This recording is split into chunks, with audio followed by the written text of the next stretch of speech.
wavy look, I would leave the conditioner in my hair. And then after a couple days, like, I started getting this rash on my back. And Oscar's like, you're allergic to that damn conditioner. Right. You need to change your conditioner. And it's running down the back. It's running down my back every single day. So yeah, sometimes you can be allergic to the chemicals in the hair. Sometimes you can be allergic to things in conditioners and shampoos. So you just have to be careful. Yes. Next question. Hi, my name's Jessica. I've never actually had a weave in my hair, let alone even touched one, and I was just wondering if they were done with animal hair. Animal hair? Yeah. Like horse hair? Yeah, exactly. Oh Yeah, my gosh. I don't know what they're made out of, so I never really wanted to get one. Well, there's synthetic hair and then there's human hair. Okay. Now, what a lot of people don't know is that just because it says human hair doesn't mean it came from a human being. Absolutely. Okay? There's no way that people can grow their hair that fast, even in this whole entire earth, and have that much human hair in every damn beauty supply stop on every corner. So even though it says it's human hair, it's man-made. But you can buy real hair that women actually grow out of their scalp, but it's really, really expensive. We have a bundle here. It can cost a fortune, like up to $4,000 or $5,000. Somebody actually really, truly grew that hair. Absolutely. But so a lot of the times in these salons, when you can get a bag of hair and it says human hair, it just means it acts like human hair. Absolutely. And I just don't think we've had some type of, like the FDA of hair, the Food and Drug Administration, or the WW, the Wig and Weave Administration, put down laws and rules of what you can really call human and non-human hair, but a lot of the times it isn't. Yeah. So this is actually synthetic hair. You see how shiny it is? It's really, really, really shiny. And nobody's hair is this shiny except for Barbie and Bratz. Okay? Ain't nobody's hair this shiny. We are going to be doing tips and tricks about real hair and fake hair this entire season of the Tyra Show.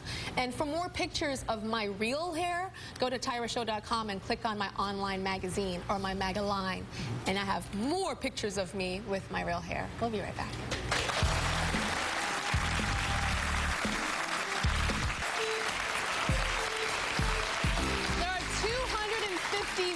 People on Facebook. Lots of people are getting fired because of the postings that they put on their Facebook pages. Even our President Barack Obama issued a warning. He said, be careful about what you post on Facebook. So if he's saying it, I mean, we got to be careful.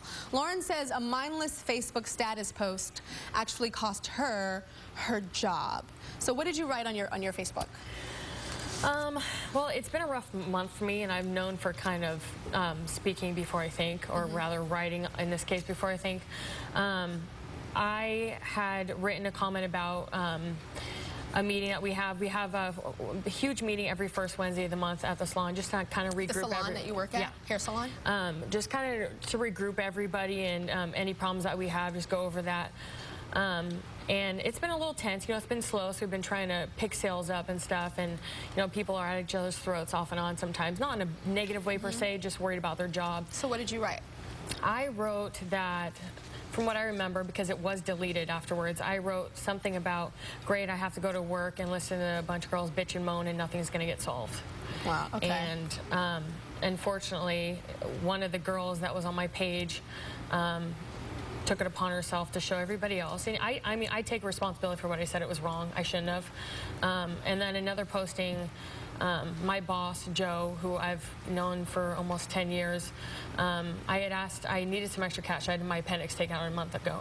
And he had called me and said, you know, I'm having a birthday dinner at my house. I'd love to be able to socialize with my guests instead of work. And I was like, I would love to. You know, I'm honored that he would invite me.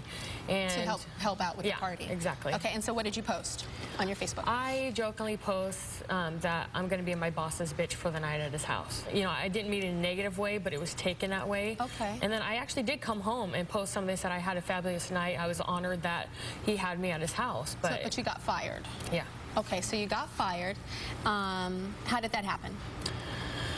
Basically, I walked in one day. I didn't have clients that morning, so I walked in a little late, and they took me in the office and had mentioned, you know, you've been warned before about having it, you know, saying anything to do with the salon online. And he said, you know, something's wrong. Obviously, this is a cry for help, or something's really bugging you. And, you know, here at the salon, we don't want that negativity. And basically, you know, at our salon, you don't get fired. You fire yourself, and you just fired yourself, so you need to leave. Wow. What was the hardest part of everything? just knowing that he was disappointed in me. I heard that they escorted you out of the salon too. He asked his sister to do so, and she helped me pack my stuff, but I left myself. Okay. Have you talked to Joe since? I have not talked to him, no. No? I don't like, I'm the kind of person, I don't like having people disappointed in me. And I'm a very compassionate person, and I'm not hurtful, and sometimes I'm an airhead, and I don't think before I do things. And Well, if you can say one thing to him, what would it be?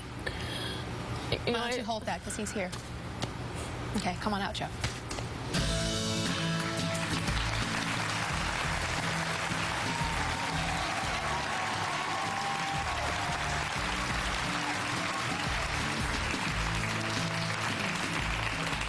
What do you want to say to Joe, Lauren? that I just never meant to hurt you or the salon. And I came here today because, you know, you can't just shoot off at the mouth. You know, your private life is no longer private, especially online, and you can hurt people that you care about. Like Joe, you meant everything to me, whether you know it or not, whether I showed you or not. And I'm ashamed of myself that I was that, like, immature and ridiculous. And I care a lot about you. You've taught me amazing things. I'm the best of the best because you taught me. And you know, everyone knows that at the salon. You treat us like gold, and you take care of us, and you know, do all these things for us just so we could succeed. And you want to be back at the salon? I don't want to be back at the salon because I think I've already done enough damage. I didn't come on the show to make drama about the salon. I came on the show to say, listen, watch what you post on Facebook, because somebody's going to see it, and if they don't like it, they could show everybody, and you could hurt the people you love, as stupid as it may be, or a slip of the tongue. It's not worth losing. Would you ever hire her back, Joe? I'm not asking you to. I'm asking you to be honest. And like you, there's no right answer. There is in old Indian beliefs, there is a good wolf and a bad wolf inside everyone. It's who you're going to feed that day. My suggestion to you is give love to your good wolf. In the morning when you wake up, say something amazing is going to happen. Feed your good wolf. And use it as a tool to push away the bad wolf of that day. Lauren is a person who gives a lot, there's no doubt. However, you jeopardized the salon's reputation. We worked so hard on this reputation. Feed the good wolf. I love that. Like, isn't that amazing? Like, because we all have the angel and the devil on our shoulder, and feed the good wolf. I hope you learned this lesson. It sounds like you learned a really, really big lesson. And I like that you didn't stand here and say, come back. Because tough love is sometimes the best love. We have Andrew Trees here, who's going to break down Facebook and how to use it correctly, as well as, is this legal to fire somebody because of what they put on their Facebook? We'll be right back.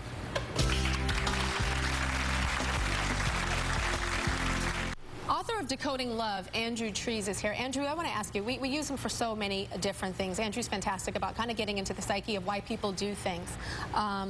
First of all, I want to ask you about the law. Is it legal for a boss to fire somebody because of what they put on their Facebook? Absolutely. A lot of companies actually already have policies in place that address these very social media issues. So this is something a lot of companies deal with. But in Joe's case, he already gave her the explicit warning not to post about the salon. And when she did that again, he clearly was within his rights to dismiss her. Okay, now she's on the stage. She's crying. She's obviously remorseful. But she said those, I think, very negative things about people at the salon, people, you know, employees that work there, and about her boss. Where does that come from inside of somebody if they mean well, but they are posting things that are dirty or not nice?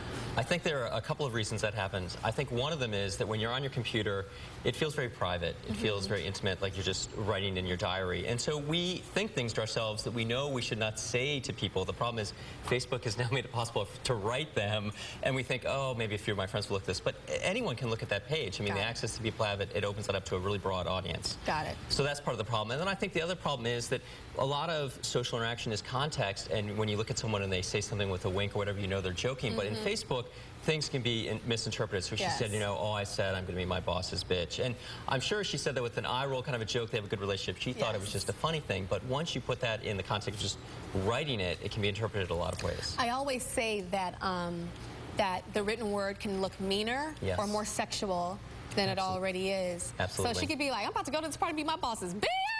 You know, like with her friends, it's like, oh, that's funny. And even if her boss saw that, he might be like, what you talking about, Bobby? You know, he could have fun with it. Exactly. But written, it sounds like I have to go to this party and be my boss's bitch. That's right. And for all he knows, reading it, there's this really negative connotation there, and she actually thinks he's a mean boss or whatever. Exactly. All right.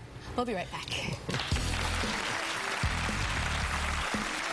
So I love talking about this hair thing. It's now my new passion. So go to TyraShow.com and tell us, what would you like to hear about hair when it comes to tips or fun things, real hair, fake hair, and anything in between. Let us know what you would like to hear or see on the show, and we'll try to put it on the show because we're talking hair all season. And Andrew Tree's book is called Decoding Love.